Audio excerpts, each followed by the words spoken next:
Get your business ready. New single-use items bylaw starts January 16th. Minimum charges apply to new paper and reusable bags. And it's incredibly time-consuming for the customer. It's incredibly time-consuming for the small business owner to lobby. And so these are just thrust on us in a way that you have to take it or leave it. It's like put up or shut up. Yeah. And I think small businesses in general, I mean, it's not just bags. Yeah. Right? We're talking about increased property taxes. We're talking about carbon tax. Yeah. Like, people have no idea the impact that that's had on crushing the bottom line for small businesses. Adam Sos here for Rebel News. It's no surprise to folks who have been paying attention that Calgary's Mayor Jyoti Gondek, is not popular at all. In fact, she is historically unpopular, with some polls indicating that she has an approval rating below 30%. Now, when Mayor Jyoti Gondek isn't refusing to attend menorah lightings, botching arena deals only to sign more expensive arena deals, failing to tackle crime, or doing things like giving herself and her council raises while increasing property taxes on everyone who's already struggling to get by, she seems to spend her time dreaming up new ways to irritate Calgarians while failing to address the concerns that are actually grieving them. You are very likely aware that federal courts in Canada ruled that Liberal government efforts to deem all plastics as toxic substances were deemed unreasonable and unconstitutional, thereby undermining to a great extent the single-use reduction strategy of the Liberal government. Now, the City of Calgary Mayor Jyoti Gondek, unlike most people who were simply happy that they'd no longer have to drink drinks through disintegrating newspapers and instead might get their plastic straws back, well, in her mind, a little eco-friendly LED light bulb went off. She had an idea to bring in a single-use restriction strategy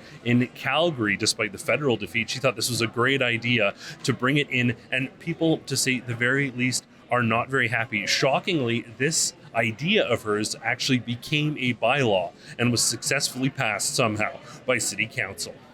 But fear not, the City of Calgary website spends a fair amount of time laying out how this is nothing like the federal ban and that this is indeed a completely voluntary program. And it does this before proceeding to lay out a bunch of mandatory measures that businesses must follow, including minimum 15-cent charges for paper bags that must contain 40% recycled material, as well as new minimum $2 charges for reusable bags. How increasing charges for reusable bags helps the environment is beyond me. And I'm also perturbed because I can remember not all that long ago, we were moving away from paper bags to save trees and switching to this new miracle material, plastic. Well, apparently over the last little while, all of that has changed. The very voluntary bylaw then goes on to list a number of ways that businesses can earn themselves $250 fines, including providing someone with cutlery if they had not specifically requested it, or if someone buys a great deal of goods from your business in order to support you, and it turns out you give them a bag without them formally requesting one. All of those heinous crimes now subject to $250 fines. Well, that all sounds voluntary to me, or not at all, in fact.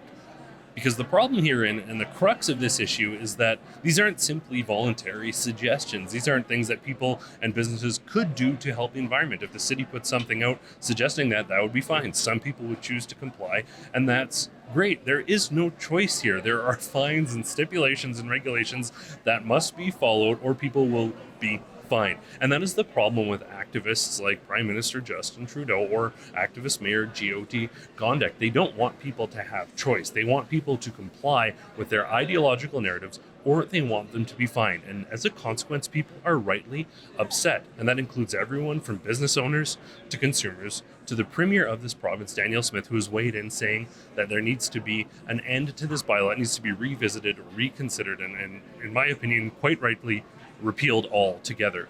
In a few moments, I'm going to be joined by a business owner to discuss this problematic single-use strategy. And without further ado, we'll jump to that conversation right now. So I'm now here with Leanna of Crooked Provisions. I suppose the question I have for you as a business owner here dealing with this new single-use ban, have you had sort of customers have negative experience, say like, oh, you forgot my cutlery, or you ship stuff home, they're wondering why they're not getting these things? Because you would face a fine if you dared provide those things without being first asked. People coming back, me forgetting to ask, we're forgetting to give, vice versa, everything like that. So it's definitely just thrown a bit of a wrench in the smoothness of our service, I guess. Yeah. So I'm very happy to be joined now by Daryl Comic, owner of Fresh Local Markets and Kitchens. You are a business owner of a facility here that has a lot of sort of sub-business owners under it. So you have a lot of conversations with folks with this new burdensome single-use restriction from the city of Calgary. I guess just first off, what's sort of the feedback you're getting from some of the folks, the business owners here? Well, the tricky part for business owners is the onus is always on the owner to penalize the customer. Yeah. And so every time you have to tell the customer, no, this is not the way it is, the rules have changed, it takes away some sort of credibility with the customer and the business owner all the time. So here we have this issue of single-use bags. I mean, it's also napkins, okay? If someone needs a napkin, they have to ask you for the napkin. You can't give it. And we've had the napkin police through here already. Jeez. And, they're quick to have these rules that put in that increase the burden on consumers because it's costing them more. Yeah. Right? So it's okay to have City Hall increase your taxes 7.8 to 9%.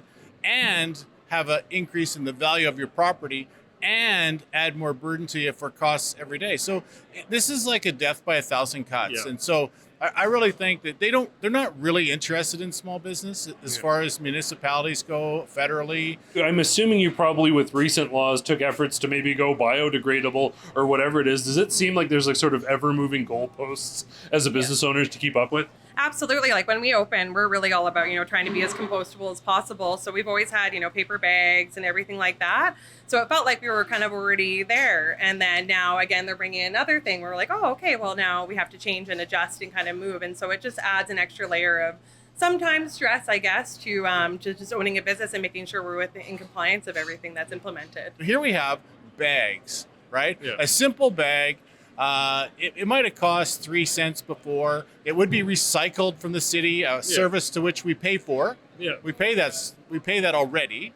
And now you're adding a burden to the customer to say, don't use those bags. We're going to financially penalize you. It's no different than so many taxes that they give us. We have had other people that we know of who have backstock because they bought a bunch all at once and of, say, plastic bags, and now they have to sit on that. And where are those going to go? Yeah. So that's kind of what I've seen, I guess, from people around us. So Here, there's a charge on bags. There's a charge on potentially cutlery. There's a charge on a box. Like everything has a charge now. So we go from big charges to little charges, and it all seems like charges from this municipal government. The reality is they don't consider the customer and the cost. Yeah. And they are basically forcing social will and social reengineering on customers.